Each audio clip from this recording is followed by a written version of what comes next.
Assalamualaikum warahmatullahi wabarakatuh. Izin memperkenalkan diri, nama saya Muhammad Ismuti dengan NPM 231304108 dari kelas 5B. Di sini saya izin mempraktikkan keterampilan ke-6, yaitu keterampilan mengajar bertanya. Terima kasih, selamat menyaksikan. Selamat pagi anak-anak.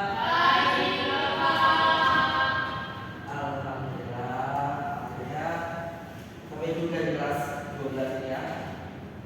Tadi lumayan capek Bapak. Ini kita bertemu kembali. Bismillahirrahmanirrahim. Langsung saja bapak ya anak.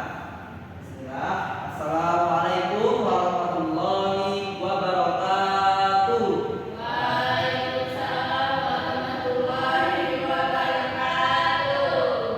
Baik, alhamdulillah anak. Sebelum kita mulai pembelajaran kita pada hari ini, marilah kita berdoa bersama-sama agar materi yang nanti akan didapatkan itu bermanfaat bagi kita dalam menjalani kehidupan sehari-hari. Baiklah, untuk ketua kelas dimohon untuk memimpin doanya ya. Baik,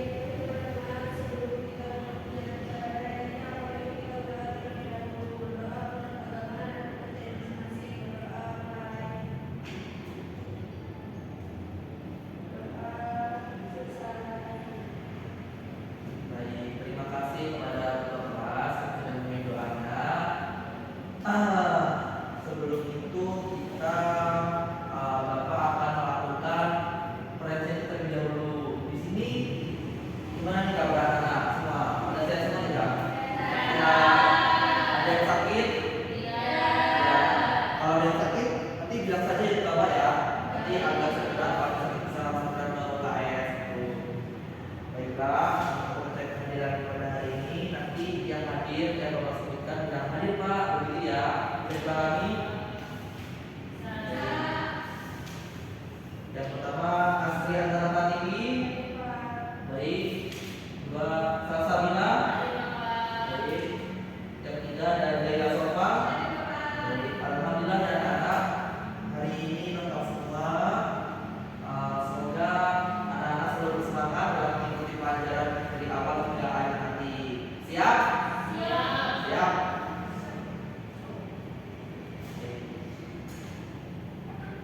Nah, selanjutnya di sini Bapak ingin bertanya nih kepada anak-anak untuk mengingat pertemuan minggu kemarin. Kalau anak-anak ingat minggu kemarin kita membahas tentang materi apa?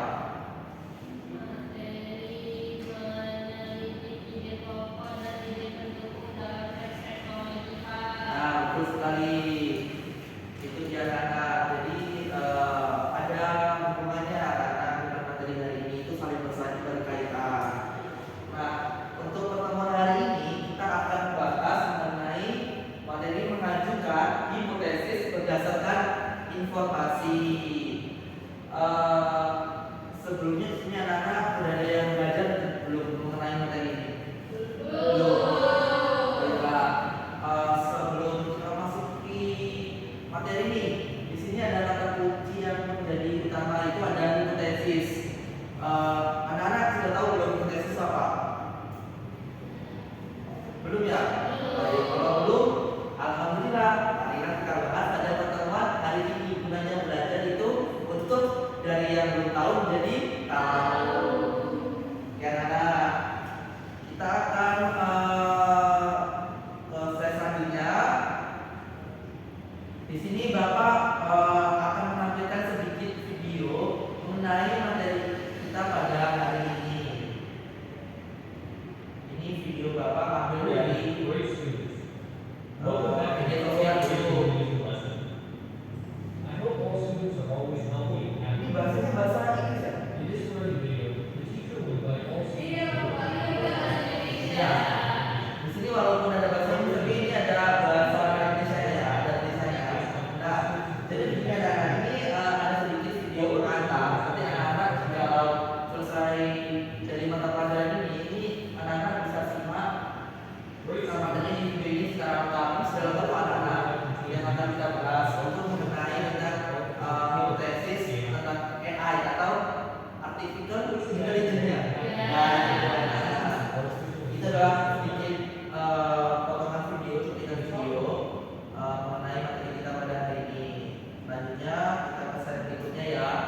Nah, tadi sudah melihat atau menyimak sekilas mengenai materi tentang pembelajaran tadi ini. Nah, selanjutnya kita akan memasuki materi.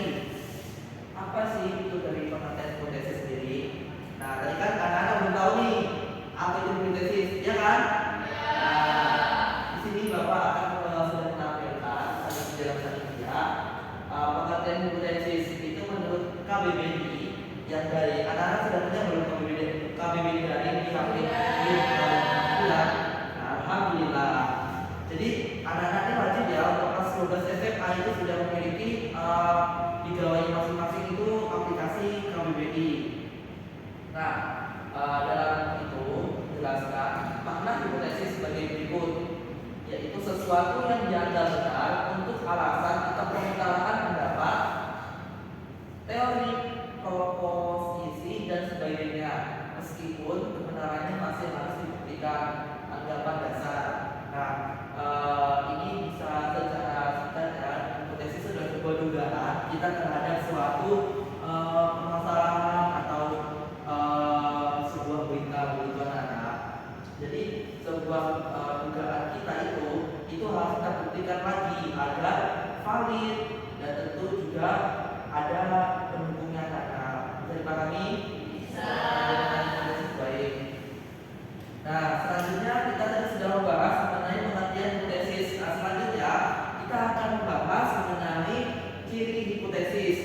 Nah, di dalam satu pihak, hipotesis sering juga disebut dengan dugaan yang seperti Bapak tadi jelaskan, ya kan?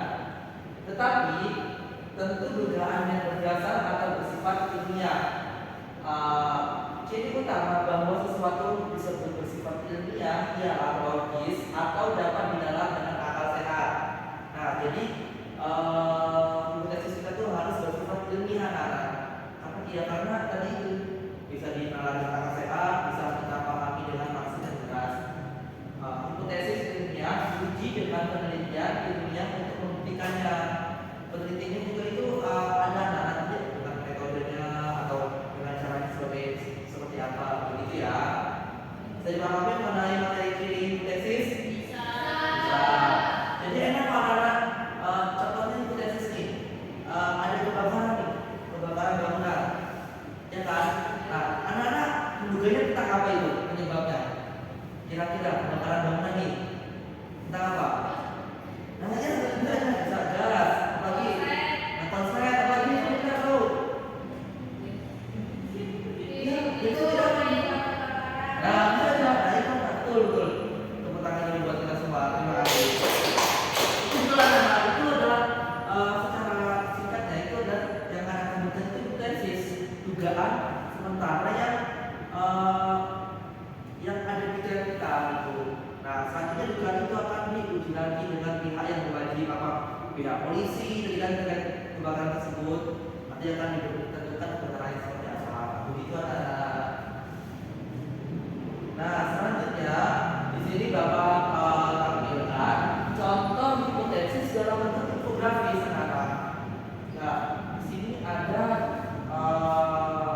sebelum itu materi hari ini kita akan berfokus ke tentang pemanfaatan AI. Itu ada 7 pekerjaan ini bakal digantikan oleh robot. Anak-anak merasa tidak hari ini tahun ini zaman sekarang itu sudah apa-apa serba tentang teknologi, betul tidak? Betul. Nah, itu tidak hanya di Indonesia, anak-anak sebenarnya sudah berkembang pesat di negara-negara maju seperti negara Cina, Amerika dan sebagainya lainnya. Itu ada. Kalau di negara luar itu mungkin sudah ada pengacara yang sudah digantikan oleh AI, analisis keuangan, tenaga kesehatan, guru bangunan dan pekerja kasar lainnya, sopir, oki atau chef, dan pegawai administrasi. Mungkin kalau di Indonesia itu belum terlalu robot itu belum terlalu digunakan ya, karena belum digantikan oleh pekerjaan robot. Nah, tetapi kalau di luar negeri itu sudah, contohnya seperti Bapak itu pernah melihat sopir ya. Sopir ini di negara Arab Saudi kalau tidak salah, atau Qatar itu tuh robot lagi, mobilnya itu sudah disetir oleh remote gitu, remote-nya kan. Pernah lihat tidak ada. Nah, betul. Itu betul. Jadi sangat canggih itu. Ada sisi positifnya sebenarnya, ada juga sisi negatifnya. Apa sisi positifnya? Negara itu lebih terkenal, lebih maju, lebih kuat gitu, kehidupannya enak gitu. Tapi kalau sisi negatifnya, pekerjaan yang sebelumnya dilakukan oleh manusia itu ya tergantikan. Jadi peluang orang untuk bekerja itu semakin sempit, sedikit begitu ya, terkait peralatan teknologi. Itu contoh dari hipotesis dalam bentuk infografis. Nah, selanjutnya di sini Bapak akan kita akan latihan bersama-sama anak-anak.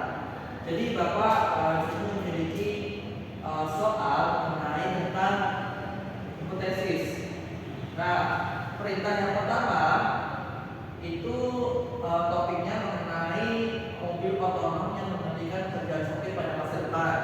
Nah, satu, bentuk kelompok diskusi atau bergabung dengan kelompok kalian yang sudah ada. Nah, di sini Bapak tahu setiap kelompok itu berisikan 3 orang yang anak. Itu orangnya kelompok. Nah, yang kedua, topik diskusi adalah pekerjaan yang mungkin digantikan robot pada masa depan. Contoh seperti tadi, sopir ya, nah itu adalah pekerjaan yang akan digantikan pada masa depan. Nah, yang ketiga, jawablah pertanyaan-pertanyaan berikut ini untuk memandu pembukaan hipotesis kalian. Ada pertanyaannya tuh, apakah satu pekerjaan tersebut dapat digantikan robot pada masa depan? Nah, pertanyaan kedua, adakah bukti atau fakta ilmiah yang menunjukkan hipotesis kalian telah diteliti dan diwujudkan dalam bentuk prototip atau purwarupa robot? Nah, yang keempat, buatlah presentasi berdasarkan hasil diskusi kelompok dan hipotesis yang kalian akan kemukakan. Presentasi dibuat dalam bentuk salinia menggunakan aplikasi pembuat salinia presentasi dengan materi berikut. Jadi begitu anak-anak. Jadi latihan kali ini setiap kelompok itu akan membuat salinia yang berisi tentang 7 pekerjaan yang akan digantikan oleh masa depan. Itu dugaan kita kan terkait masa depan nanti, begitu anak-anak. Nah, tadi kan sudah tentukan yang pertama itu adalah salinia, tentukan judulnya terlebih dahulu. Kedua, hipotesis. Yang ketiga itu ada set yang tiga, itu ada fakta atau bukti pekerjaannya. Yang keempat yang kelima itu ada apakah ada atau tidak hubungan kecerdasan buatan atau robot yang menggantikan pekerjaan manusia. Itu lakukan saja buktinya. Yang keenam ada simpulan. Yang ketujuh ada naratif menyusun. Yang kelima kami adalah Bapak kasih waktu 20 menit untuk membuat salinia setiap kelompok cukup. Baik, untuk kelompok segera dibuat lingkungan ya atau lingkaran itu seperti lingkaran kecil agar diskusi kalian lebih efektif. Begitu anak-anak, silakan bentuk kelompoknya ya. Di sini tengah ada kelompok 1, langsung saja. Ini sebelah kiri Bapak ada kelompok 2, sebelah kanan Bapak ada kelompok 3. Jadi anak-anak boleh memanfaatkan gawainya masing-masing karena anak-anak kan sudah besar nih, sudah kelas 12 SMA, nanti akan melanjutkan ke perguruan tinggi. Harapan Bapak bisa menggunakan gawai teknologinya sebaik-baiknya. Silakan anak-anak untuk pekerjaan kelompoknya dimulai dari waktu sekarang anak-anak. Jika anak-anak ada yang kebingungan atau kesusahan dalam mengerjakan tugasnya atau mencari judulnya, itu bilang saja ya Bapak. Nanti akan Bapak bantu dalam mengerjakan hipotesis yang akan kalian buat. Bagaimana kelompok 2 yang sebelah kiri dulu Bapak tanya ya. Oh ya, aman ya. Kalau ada yang susah bilang saja. Kelompok 1 bagaimana? Ya, maju nanti dibaca secara bergiliran ya anak-anak. Ya.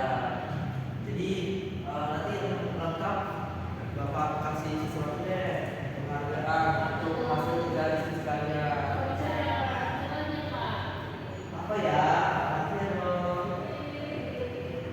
Nanti nggak selesai seperti ini. Ya, mulai sepertinya nih.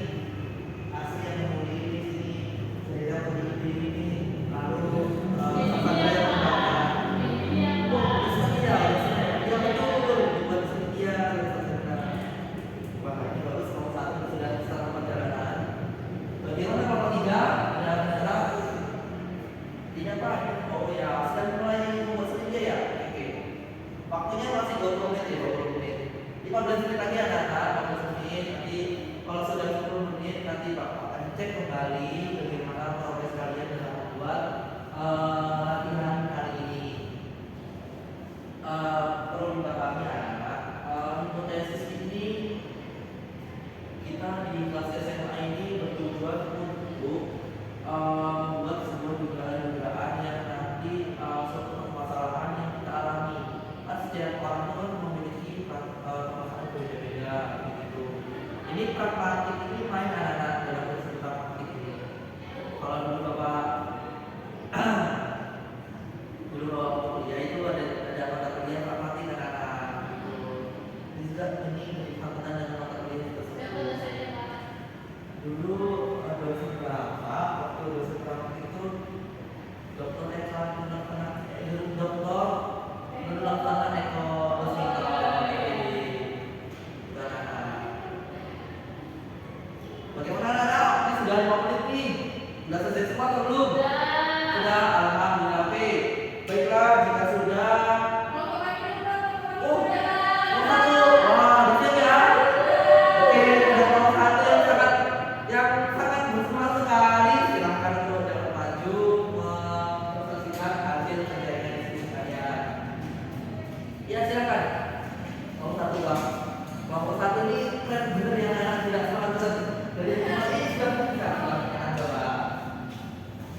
pasti bisa ditetapkan di kantinnya anak ya.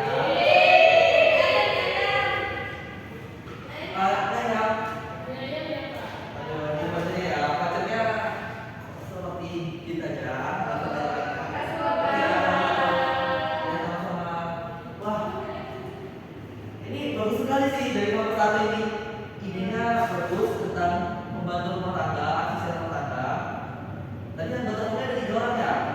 Ya, namanya sudah bapak catat. Ini mudah-mudahan mendapatkan poin plus di data bapak. Bagus anak-anak. Ini adalah salah satu presentasi yang bagus sih idenya, menurut bapak. Dari idenya, isi materinya, lalu kelengkapannya, terus juga salinianya ini sangat interaktif sekali, sangat mendukung dengan judul yang diajukan oleh kelompok 1 hipotesisnya. Tadi kelompok 1 ini memang benar sih Rata. Ini sudah ada di negara mana kelompok 1? Ya itu ya. Itu memang negara itu sudah maju anak apa kali juga itu benar. Itu wah mantap sih bagus. Sampai di sini ada yang ditanyakan tidak tentang hipotesis? Cukup, Bapak. Jadi begitu ya, ya betul sih. Ada teorinya juga bagus. Jadi yang bisa ditambah satu, ada juga faktor sosialnya juga sesuai. Ini publikasinya ya bagus. Bagus semua sih bapak rasa udah bapak jam cukup. Akhirnya tercapai lah ya. Mulai dari kita pada hari ini tentang hipotesis suatu informasi begitu anak-anak. Nah, sampai sini ada yang ditanyakan tidak? Cukup tahu semua tentang materi hipotesis? Dari alhamdulillah juga Pak. Nah, di sini bapak akan kembali lagi ke saliniah bapak. Baiklah anak-anak, tadi kan anak-anak sudah nih mempresentasikan hasil diskusinya tentang materi kita pada hari ini, yaitu mengajukan hipotesis berdasarkan informasi. Nah, di sini sekarang Bapak ingin bertanya lebih lanjut terkait pemahaman anak-anak pada materi hari ini. Di sini Bapak ada 2 pertanyaan, yaitu dengan kata-katanya mengapa dan bagaimana. Nah, nanti ketika Bapak bertanya, tolong angkat tangannya ya, untuk anak-anak yang menjawab. Siap? Siap. Siap. Nah, untuk pertanyaan pertama di sini ada pertanyaan, mengapa 5 derajat dapat mempengaruhi tingkat pemahaman? Dari anak-anak siapa yang bisa menjawab? Angkat tangan silakan. Saya, Pak. Iya, Zahira silakan. Bisa menjawab, Pak. Iya, Zahira silakan. Baik, saya izin menjawab untuk nomor 1, yaitu lingkungan belajar mempengaruhi pemahaman siswa karena ada 5 alasannya. Karena pertama itu kebisingan menurunkan fokus, yang kedua kepercayaan dan kenyamanan mempengaruhi pikir otak, yang ketiga itu lingkungan rapi meningkatkan motivasi, yang keempat gangguan visual atau digital menghambat konsentrasi, terus yang kelima rasa aman emosional membantu berpikir lebih jernih, Pak. Benar sekali yang dijawab oleh Zahira. Terima kasih Zahira. Tepuk tangan dulu buat Zahira. Nah, untuk pertanyaan yang selanjutnya Bapak yang kedua, yaitu ada pertanyaan bagaimana teknologi dapat mempercepat proses belajar. Dari anak-anak siapa yang menjawab tangannya? Saya, Pak. Oh iya, Sabi silakan. Baik, izin menjawab bagaimana teknologi dapat mempercepat proses belajar itu. Nah, jawabannya teknologi dapat mempercepat proses belajar siswa karena yang pertama informasi cepat diakses sehingga siswa mudah menemukan jawaban atau penjelasan. Yang kedua umpan balik dari aplikasi atau platform belajar. Lalu yang ketiga itu visualisasi materi lewat video atau simulasi membuat konsep lebih cepat dipahami. Lalu yang terakhir itu ada belajar fleksibel, jadi bisa di mana aja dan kapan saja, Bapak. Oh betul sekali. Benar sekali. Terima kasih Zahira atas jawabannya. Keren sekali. Tepuk tangan dong buat Zahira, buat Salsabila. Maaf ya. Nah, jadi begitu anak-anak apa yang sudah dijawab oleh teman-teman. Teman kalian ada Zahira dan ada Salsabila. Itu benar jawabannya sekali mengenai pertanyaan kita yang lebih lanjut. Karena pertanyaan lebih lanjut ini untuk mendalami lagi pemahaman kita terkait materi pada hari ini. Sampai sini apakah ada yang bertanyakan lagi kembali anak-anak? Apakah sudah cukup? Cukup, Bapak. Cukup. Baik. Terima kasih.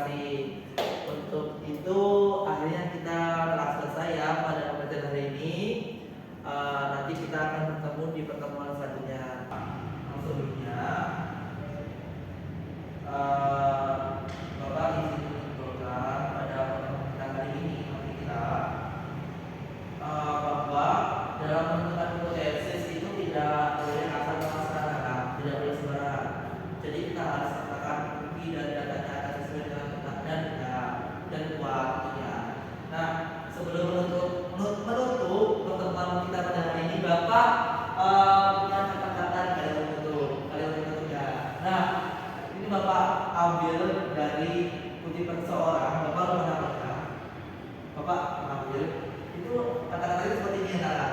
Jika kalian ingin menjadi pemimpin besar, menulislah seperti wartawan dan bicaralah seperti orator. Begitu anak-anak, paham? Jadi kan anak, tadi AI itu dikembang dari sini gitu, jadi kita gitu. Yakin sampai sini paham semua? Paham? Paham.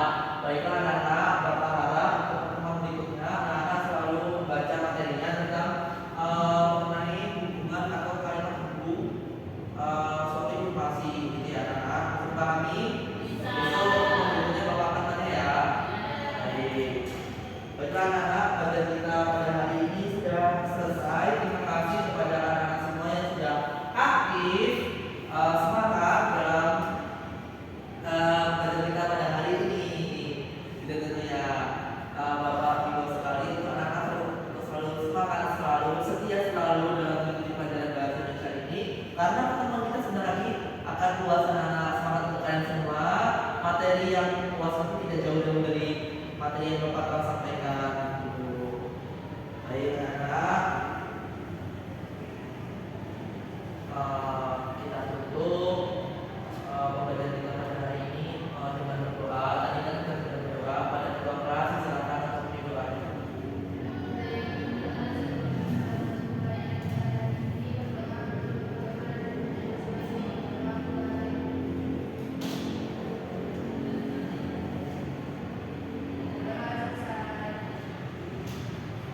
Baik, terima kasih anak-anak atas waktunya. Bila ada salah kata, Bapak mohon maaf. Pada Allah Bapak mohon ampun. Bapak akhiri. Assalamualaikum warahmatullahi wabarakatuh.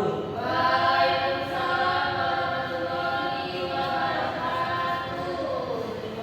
Ya, terima kasih. Terima dulu ya, teman-teman.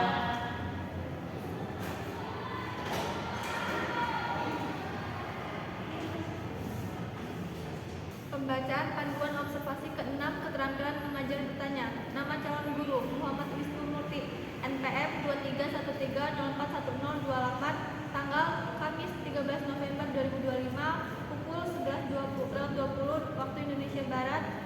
Topik mengajukan hipotesis berdasarkan informasi semester 5. Komponen keterampilan.